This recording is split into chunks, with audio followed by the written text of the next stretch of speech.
Qui suis-je? Une toute petite question, mais une si grande question. Sais-tu qui tu es? Oui, je sais que tu as une version de cette réponse, la partie que tu racontes tous les jours, la version que tu donnes tous les jours, la réponse que tu formules chaque jour en disant: «Je suis monsieur ou madame untel, je fais telle ou telle chose dans la vie, j'ai tel ou tel trait de caractère». Donc cette partie-là, cette version, cette histoire que tu as pris l'habitude de raconter sur toi, je sais que tu la connais par cœur. Moi, je connais la mienne par cœur. Mais qui es-tu vraiment? Es-tu la personne que tu dis être? Laisse-moi te raconter une anecdote qui va te permettre de comprendre où je veux aller. Quand j'étais petite, ma mère me répétait tout le temps: «Chut, tais-toi, ne parle pas trop fort, les voisins pourraient t'entendre». Ma mère est une femme extraordinaire, donc je ne lui en veux pas pour cette phrase. Mais cette phrase a laissé une empreinte profonde en moi et a généré chez moi tout un tas de choses qui ont fait que j'ai lutté pour pouvoir être la femme que je suis aujourd'hui. Bah oui, moi ce que j'ai entendu c'est: «Fais-toi discrète, ne parle pas trop fort, ne te fais pas remarquer. Ce que tu as à dire n'est pas intéressant et pourrait être rejeté par le monde extérieur». Donc ça a déjà installé chez moi le: «J'ai besoin que les autres me valident, j'ai besoin que les autres trouvent que ce que j'ai à dire est intéressant, est OK». Il m'a fallu des années pour admettre, pas pour comprendre. Intellectuellement, je suis capable de comprendre que les autres ne me valideront pas à chaque fois. Je ne peux pas faire l'unanimité et vouloir plaire aux autres H24 dans tous les contextes, dans toutes les situations de vie, à chaque fois que tu rencontres quelqu'un, c'est une mission impossible. Personne ne fait l'unanimité, aucun sujet ne fait l'unanimité. Mais dans la tête d'une enfant qui devient un jour une adolescente, qui déjà, une adolescente, la chose qu'elle se pose comme question, une des premières questions qu'elle se pose, c'est: Qui suis-je? En fait, il y a trois questions existentielles à l'adolescence. Qui suis-je? Qu'est-ce que je vaux? Et où je vais? Quand tu te positionnes depuis un qui suis-je basé sur je dois être quelqu'un de discret, je dois me faire oublier, je ne dois pas dire trop fort ce que je pense parce que ce ne sera pas admis. Eh bien, tu sais ce que j'ai fait? Je me suis inventé une version de moi.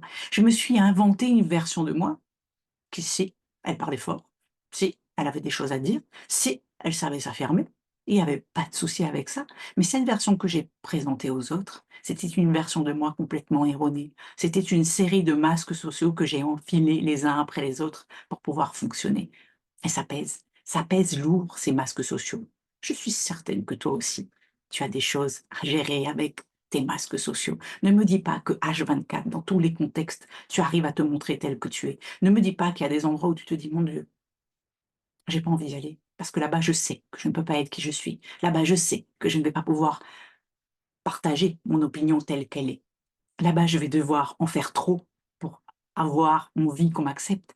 Je vais devoir peut-être changer la tenue que j'avais envie de porter, parce que je ne suis pas certaine que si je porte cette tenue, on va me voir d'un bon œil». Alors aujourd'hui, ce que j'avais envie de partager avec toi, c'est plus tu vas te suradapter, plus tu vas essayer d'être conforme à ce que l'extérieur attend de toi, plus ce sera dur à porter. Parce que avancer avec sur ton dos le poids d'une personnalité qui n'est pas la tienne, c'est super compliqué. Alors je te dirais qui tu es vraiment, qui tu es vraiment quand tu enlèves tous ces parasites, toute cette histoire que tu t'es racontée.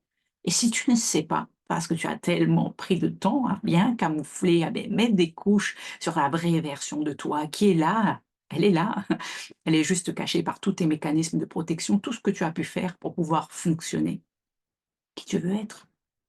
Qui tu veux être et OK, ne crois pas que ce sera du jour au lendemain, mais le premier pas est de prendre la décision. Prends la décision qu'aujourd'hui, tu t'engages à devenir la personne que tu es au fond de toi, la personne que tu as envie d'être. Et je t'annonce quelque chose, je te spoil la suite. Si tu montres ta vraie nature, il y a des personnes qui ne vont pas aimer, parce que tout d'un coup, elles ne vont pas te reconnaître. Mais qu'est-ce qui compte?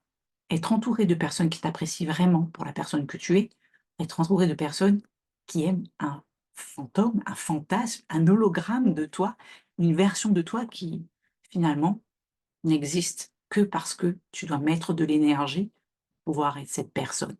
Imagine un instant, si tu mettais de l'énergie pour être la personne que tu es vraiment, qu'est-ce que ça changerait dans ta vie? Quel résultat tu obtiendrais? Quelle personne tu aurais autour de toi?